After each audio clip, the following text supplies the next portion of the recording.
Hi, and welcome everybody to another edition of the Winner's Circle Sports Betting Podcast. It's Friday, April the 21st. And as like every Friday, customarily anyway, I am joined by Jesse Schule of jesseschule.com and Sean Higgs of Picks and Parlays. Not two of the finest handicappers in the country today. And I know they have a lot to say today because we're talking the NBA playoffs. We got 3 free picks for you and analysis on why we like those picks for games to be played on Saturday, the 22nd. But before we get to all of that, let me say hello. Jesse, how are you, my friend? I'm licking my wounds a little bit, Ross. I had the Clippers last night. I want to know where to sign up for my bad beat refund. How do I get my money back for that? I don't know, man. I'm sure Sean's got some advice for me. I'm sure they're going to add a line on your tax form going forward on bad beats because sports betting has become so popular now that it's legal, like it wasn't when it was illegal. Anyway, Sean, I can only imagine what you have to say with this Kawhi Leonard situation and what the line move that it prompted late in the process. Yep. Yeah, it worked out good for me because I got done early with the Suns, but I'm not trying to throw salt in Jesse or Yu's wound, but it's we just talked briefly before he came on. Obviously, the guy's seriously hurt. As you said, he paid 40 minutes to get named before, and all of a sudden, I'm out for the entire playoffs. Yeah. Okay, That's a rant for another day, bro. I mean, at this point, it is. I'm going to be doing the Suns Clippers game in a bit here, but let's be honest. We had the ejections out in the Sixers game for nonsense. Like Embiid basically drop kicks the guy below the belt on purpose. Harden, who's usually kind of this kind of guy anyway, gets. What is going on here? It's a new offensive move called the ball slapper. I mean,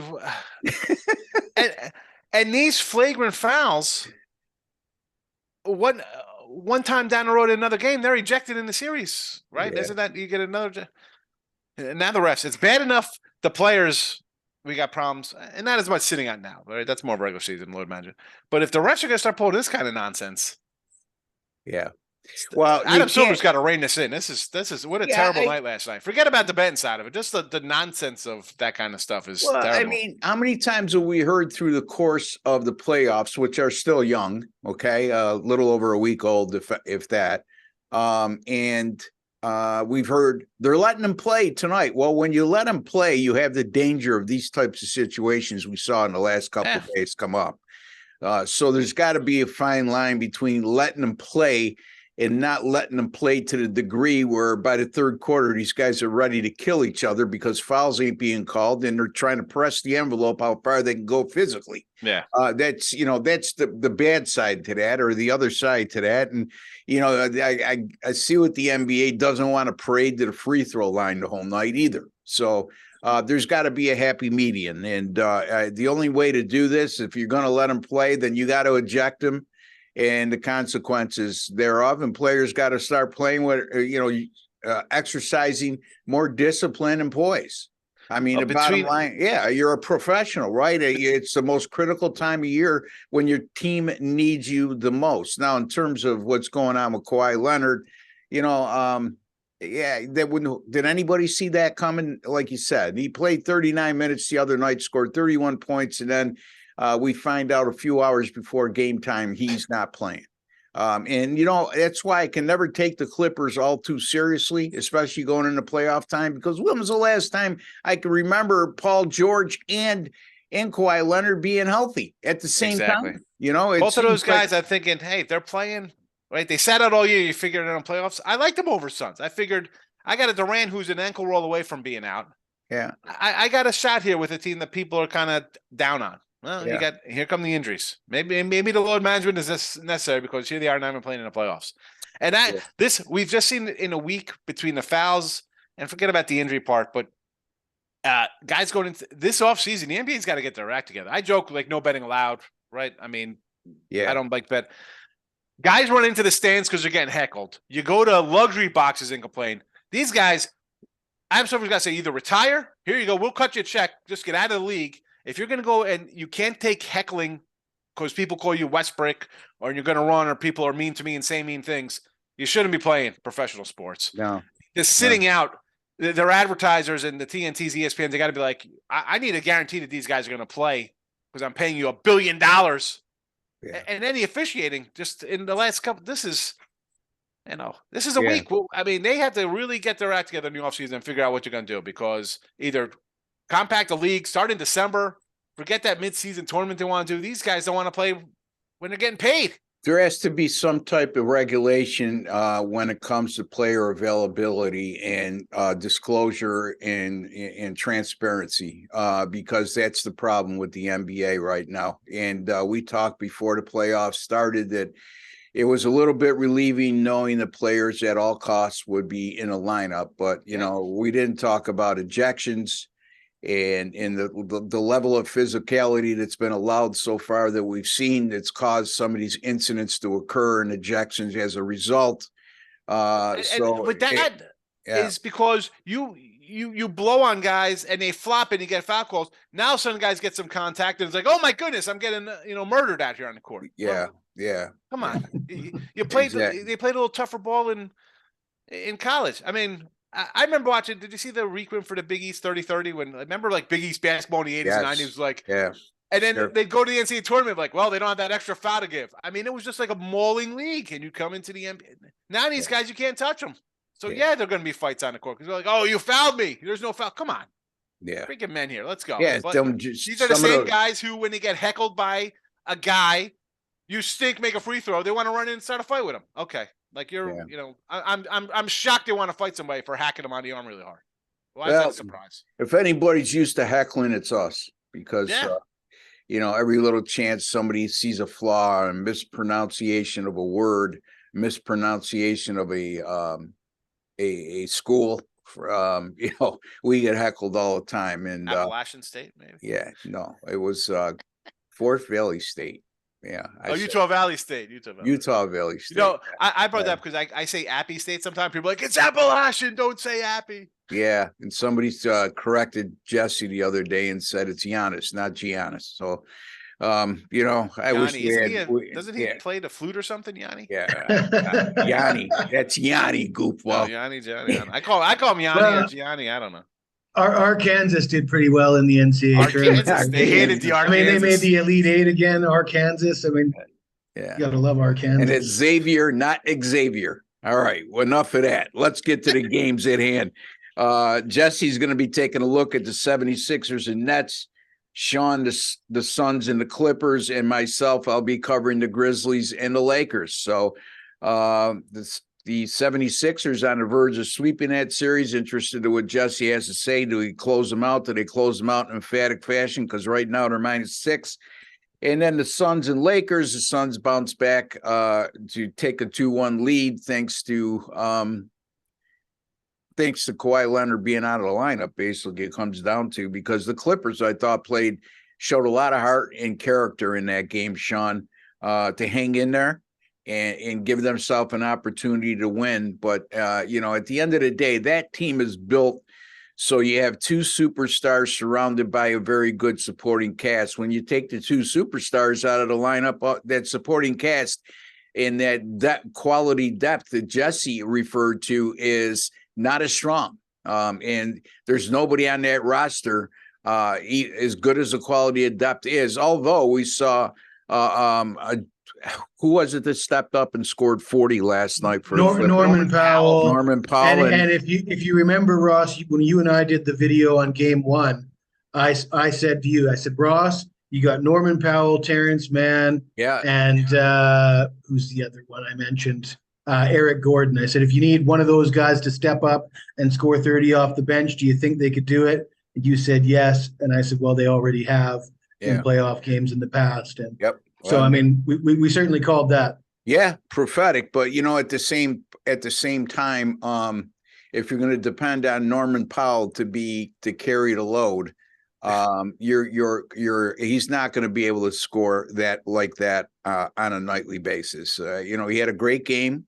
More power to him. He stopped a lot of adages in sports betting go, somebody else will step up, and he certainly did. And Russell Westbrook did as well, Sean. Well, you know, the step up, we saw that Morant went out, Memphis wins. Yeah. There's no Kawhi or George, and the guy steps up, scores 45, although that didn't pay off. Giannis, right? He was, whatever his name is, Yanni. I can't. I'm not even trying to pronounce his name. I'm so confused who he is. Giannis. Right? He was gone. All of a sudden, it's a blowout win for them. I mean, that's kind of like, you get that though. We see that a lot during NBA regular season. Guys out, somebody else steps up. You know, it's the fade the injury report kind of thing, right? All right, he's not playing, but guys gonna step up. That's fine for a game. Is that going to last another game? I don't think so. I mean, I don't know if am I going to roll into my Suns Clippers preview here about this game, or is Jesse going to go first, or should I just continue rolling with this? No, continue rolling with it. Yeah. Like, this is a team. As I said earlier, I thought this team full strength or as healthy as they could be would beat the Suns. I don't want to rely on KD and Booker, two guys playing 40-something minutes, but now. Give me the Suns to wrap this up. The Clippers, good fight last night, in and all the way, but you shoot 54% from the field at home, 45% from three, and you still can't get a lick in there with a career game, right? That's any player. Superstar night, you drop a 45 spot, that's a huge performance in a playoff game.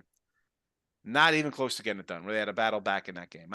I'll lay the Suns here at the 5. I think the Clippers pack it in, trade them out. I think there'll be some changes in the offseason. They got I don't know what their game plan is. They have some problems there because they got two basically injury prone guys. Forget about, we look at it as load management during the season. Maybe they are injury prone because here we are another postseason with them not playing. Yeah. The Suns, and I didn't even like the Suns. I don't like the Suns at all, but I got to lay the 5 here. I just think the Clippers are. That's sound reasoning to me. The Suns minus the 5 over the Clippers from Sean Higgs. And, Sean, not only two injury prone guys, but it sort of cramps your style. When you get into the free agent market, when you got that kind of money tied up in those two guys, so it's a profound effect what's going on there with the Clippers, because if they're healthy, they're totally capable of making a deep run in the NBA playoffs. But right now, that's not the case, and we're talking, conjecture is always great and what if and all that, but at the end of the day, it doesn't pay the bills for us.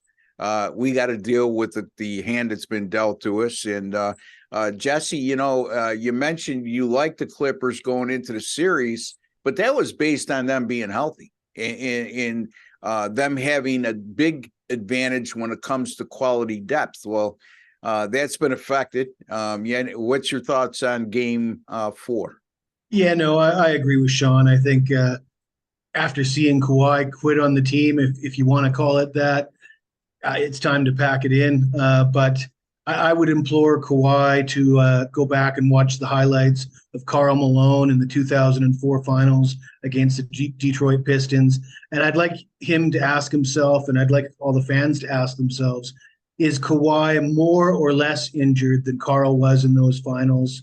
Karl was getting his knee drained before the games. He was practically playing on one leg, but the mailman on one leg was still probably the best player on the floor. Certainly the best Laker on the floor in those finals. He was amazing. I'm a big Karl Malone fan, but the guy played hurt. The guy played through a serious knee injury because it was the NBA finals. I think if Kawhi played last night, regardless of how hurt he was, I think the Clippers won that game last night. I agree. Yep. I agree. Just his presence alone and the attention he demands. And especially if you're not, you haven't been transparent all year. Why be transparent about his injury? You know what I mean? Going to the game, he's got a sore knee where he shouldn't be playing if it was the regular season. But that wasn't the occurrence. And we could go through this time and time again, beat our heads up against the wall. But this is what we're dealing with the modern day NBA. To recap real quickly, Sean Higgs likes the Clippers, the Suns minus the 5 on the road at the Clippers. That game goes at 3:30 p.m. Eastern time on Saturday, the 22nd. All right, Jesse, your turn. And I want to let you know, I called your wife last night without you knowing. Now, before you get mad at me, I had to let her know. Mrs. Schule, do me a favor. Turn off the TV when he's on the air, okay, because his eyes drift. Secondly, no more cooking when he's on the air. And if you're going to cook, you got to tend to grill, because that stuff, barbecue Jesse, is not, it's hard for him to pay attention to us when there's food on the grill. A nice aroma of beef. I know he likes it, wafting Sean, through but the air. we come second to that food burning on the grill. So anyway, Listen, I understand. As a fact, I understand people come in second. Everything comes second to steaks on the grill, guys. yes. I'm All doing right, some Jesse. flank steak tonight, though, Jess. I believe it or not. I'm going to do some flank steaks. I like the flank steaks. It's a nice little. All right, guys. This is not a cooking show. It is a sports betting show. Okay, And shame the on me Brooklyn for Nets. bringing the topic up. So The Brooklyn Nets, game 4 at home against Philly. And the question is, will they or will they not get swept? Well, the numbers don't bode well for the Nets. Teams down 3-0 have lost 66% of the time in game 4 straight up. And the favorite has covered in 57% of those games. And this is, a mismatch of epic proportions. The Nets just don't have the talent to match up. I will say, though, I did mention that I took a loss with the Clippers last night. But for those who have tuned into these shows and gotten all the first half and first quarter plays, they have done significantly better by doing so. The Clippers, even last night, they did cover that first quarter line. But yeah, I'm not looking at the Nets here. I think it's time for the Nets to pack it in, and everything that's gone on with the ejections and the injuries and the Giannis bad back sort of opens the door for the Sixers. They need to take care of business in game 4 and close out this series. And I will say, I watched you and Doug yesterday, and Doug mentioned that if you pick the team that wins the game, they've covered in all 16 games. Well, last night, the team that won the game covered in all 3 games. So I guess that streak goes to 19-0. So if you think the Sixers are going to sweep, don't worry about them covering. yeah, it's actually gone to like 47-0 dating back to last year, according to Doug. So 47-0 in the last 47 playoff games.